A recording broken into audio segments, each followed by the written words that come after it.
The Joe Rogan Experience. You know what I'm going to completely change the subject, if I may. Sure. You know, I want to talk about when you came on my radio show with Phil Plait about the moon talked landing. about the moon landing, yeah. Yeah, but what I think is fascinating about this, about clubs and stuff, you know, is I know I've read here and there that you've gone back on a lot of that and your conspiracy stuff and so on. Yeah. But that's not. But I can explain that too. I don't know what I'm talking about. You know, this is the thing. I have zero astrophysics education. Zero. I don't know anything about whether or not it's possible to put people on the moon. I do know fuckery, and I do know teams, and I do understand when people are bullshitting people. And I think there's a lot of that with a lot of the NASA stuff, a lot of the older stuff in particular. There was a lot of manipulation of images and putting things online that may not have actually really happened because it was press releases. And there's an image of Michael Collins from like Gemini 15 that's a very clear image of him doing a simulation, like in a studio with straps and harnesses. And then someone from NASA or someone put that exact same image, blacked out the background, and used it as a photo of a spacewalk. And it's not real, you know, but they sold it as real. There was some overzealous shit like that if you're conspiratorially minded, you might say, Once you start lying... Yes. You know, it's like the Area 51 and stuff. Yes. You know, we know they lied, Yes. like motherfuckers. Yeah. And that's the problem. But what I just wanted to compliment you. And I just also think this is really interesting, you know. So Joe Rogan believes this crazy shit. We didn't go to the moon. I know Joe Rogan. We're on a radio show together. Da, da, da, da. He's a good guy. We did Fear Factor, but he believes this shit. Let's have him talk to someone who's real. So I call Phil Plait, who I don't know that well, right? But he's the bad astronomer and he knows this shit. And I say, I really want you to come on my radio show and just talk to Joe Rogan about the moon landing. Moon landing. And Phil says, "Oh, no problem. We'll just go on there. We'll set them straight." And I go, I just want to warn you, have your ducks in a row because Joe's really good. And he goes, "Well, Joe's a comic, right?" I go, "Yeah."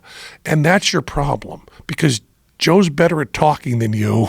Joe knows when the commercials are coming. Joe knows how to make a joke, and Joe knows also how to set you up and take you down. No, it'll be no problem. I said, you understand that he's smart. He's a comic, right? Yeah. Not an astrophysicist, but you understand that he's smart, and he's also... You are going into his form. We're going to be on radio. This guy has done a lot of radio. This guy's talked to a lot of people. So just have all your facts in line. And then we're sitting there because you were on the phone, and Godot, who's on my podcast with me too, sitting across from me, and we're listening. And you come in humble and charming and sexy and with perfect timing on everything. And Phil Plait starts going, I go, oh man, Joe is wrong and Joe is going to fucking win. And I said, I set this up so that it'd be fair. My whole thing of doing this, the way I billboarded it was, I'm just going to have two guys talk from two points of view. I'm not supposed to commit. I don't know if you remember, but the whole show ends, and I go, oh, by the way, we did land on the moon. And just trying to do this final authority thing. And Phil said afterwards, well, he had, I said, yes, yeah. And it's just that idea that you can't, his idea was there's the science team that's right. Yeah. And then there's this goofy comic. And trying to get Phil Plait to understand that a goofy comic was not a goofy comic. And I believe that the only thing that the SATs truly test is how good you will be as a comedian. That kind of verbal, it was a wonderful thing to listen to. It was wonderful to listen to someone who I believe absolutely was 100% wrong, who was just so skilled and so moral and so thoughtful and so humble. You had everything going for you that I respect, except you didn't happen to be right. Well, we don't know what happened. We assume that what we see is what happened. We assume that what the scientists tell us was what happened. We assume that what NASA told us was what happened. When you say, I know this happened. Right. You're not always correct. Exactly. You're oftentimes correct. I know Kennedy got assassinated in Dallas. I've seen the video. I know he got assassinated in Dallas. I don't know if Lee Harvey Oswald did it. I don't know. I assume he was involved. It seems like he was. Yeah. Was there other people involved too? I assume there were. And one of the reasons why I assume there were was the magic bullet, the guy who got hit with the ricochet under the overpass. But I do want you to know that I made the shot with the Mannlicher Kakana. Oh, yeah, it could be made. Yeah. Oh, that's horseshit. Listen, I've talked about that in length. And It's also the 100 head yards. goes towards that. Yeah, well, there's a lot of things. There's a lot of things. There's a lot of things. We could, go over the Kennedy assassination. There's a lot of things. I'm not on one school or another. Wait a minute. Are we going to solve the polarization in America, or are we going to solve the Kennedy assassination, or are we going to solve the moon landing? All of them. Or you want to do all of them? Yeah. Okay. I just want to know what our goals were. The moon landing is a conspiracy theory's dream, a conspiracy theorist's dream, because it's got everything in place. It's got this incredible technological achievement. It's got these three guys that look incredibly nervous at the post-landing press conference, and they look all sketched out. It's got these guys that don't do interviews afterwards. It's got no one ever lands on the moon again after 1973 or whatever it was. It's got all these technological achievements, but we never get outside of Earth's atmosphere again. We're always inside of Earth's orbit. There's so many beautiful things that conspiracy theorists can grasp a hold of and go, see, it's bullshit, but it doesn't mean it. But it doesn't mean it didn't happen. There's the Van Allen radiation belts. There's that we never even sent a chicken into deep space and had it come back alive. There's all these things. But it doesn't mean it didn't happen. Right. And my problem was, and this is, and people said, oh, you've sold out, you're a shill now. And like, no.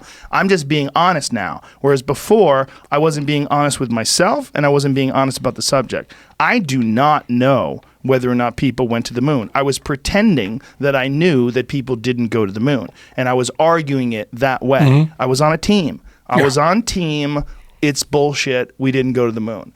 And you really can't do that accurately. It can't be done. You can say, this is what's interesting. This is what I find curious. This is what's weird. In fact, there's not a single technological achievement from 1969 that's not cheaper, easier, and faster to reproduce today, except going to the moon. Like, it's one of the rare things in life. It still doesn't mean it didn't happen. Right. Like, Occam's razor is a slippery thing because there's weird shit that happens. Yeah. And you got to take that into account. Like, there's no absolutes. There's not one thing that you can say, well, there is a rule, and this rule must be followed, and here's that rule. It doesn't work that way. The world is made of weird stuff. And I'm also the idea. There's a thing that's changed. There was an article in the Times about this, and you might have even been mentioned in it. There's a playful space of conspiracy theories that it's taken me a long time to understand. My daughter is 14, and she talks about, her father did a show called Bullshit, and she talks about how she loves conspiracy theories. And this is from Paul McCartney's Dead to We Didn't Land on the Moon to all those things. But she sees it, which is so hard for me to understand. She sees it as not impacting reality, but as a playful intellectual exercise. I don't know what's going on, but there was this wonderful article in the Times, and you were mentioned there too, but there's also another guy who does it, who will do this, to use a cliche, I can't think of a better one, going down the rabbit hole of conspiracy stuff, playing around with the logic that almost feels like a mathematical thing or a pure philosophical thing or a angels dancing on the head of a pin thing. And there's a quality that you have learned that my daughter has learned indirectly, I think, from you, through other people doing this, of there is a playful space where we discuss how we share our reality that is happening in the conspiracy theory art form. And the conspiracy theory art form is now seeming to me to be more like rap or rock and roll, or it's just a form, a thing where you play around with this kind of thing. And I am so literal minded. I'm so verbal minded. You know, Bob Dylan's easy for me. The Stones are hard. You know, Zappa's easy. 20th Century Classical's easy, but just funk is hard for me. And it's the same kind of thing here. It's really easy for me to say we are doing the old-fashioned scientific inquiry, and this is the way falsifiable. But there is something happening in our thinking that's really interesting that I had to have my daughter explain to me and the New York Times after I already knew you and watched you do it. Well, you've always been a champion of science and reason, right? And conspiracy theories, for the most part, fly in the face of science and reason. And you don't want to be a buffoon. No one wants to be a fool. But there's a poetic thing happening. But it's tricky. And people don't want to be a fool. Well, I'm a professional fool. I don't mind being a fool. And, you know, being self-deprecating and being a moron is part of being a comic. It's fun. The conspiracy theory world went south for me when I did a television show about it. I did that Joe Rogan Questions Everything show, and I spent 6-7 months doing this show, and at the end of it, I was like, okay, I get it. This is a bunch of unfuckable white guys. That's what it really is. Yeah. That's what I decided. I said, I had a bit about it. I said, the one thing you don't find when you go looking for Bigfoot? Black people. You're more likely to find Bigfoot than you are black guys looking for Bigfoot.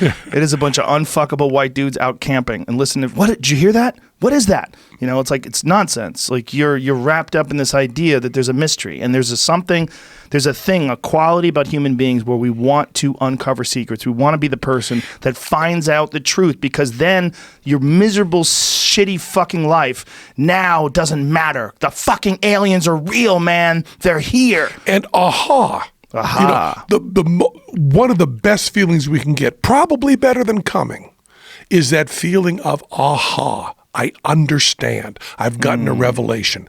And we see this all the time. Detective shows, you know, Sherlock Holmes, you know, nothing to do with police work. Yeah. But there is a feeling that wouldn't it be nice if in this hour I were able to figure something out? Yes. Because if you want to understand string theory, you're not going to do it in an hour. You're not going to do it ever. Exactly. I don't think those guys understand it even if they teach Precisely. it. Well, let's take an easier one. Let's take a candle flame. You're never going to understand that. Right. Studying that forever. And there's an area where conspiracy theories are exercising the muscles of logic, exercising the muscles of skepticism, playing around with the haiku of if then, playing around with what we feel about the government and other people and stuff like that. And you're playing around with all of that in kind of a semi-safe zone. And even watching you just do it here, where you bang out that stuff and say, this is the stuff I question, what's coming out of that poetically, and let's not even talk about whether we went to the moon or not.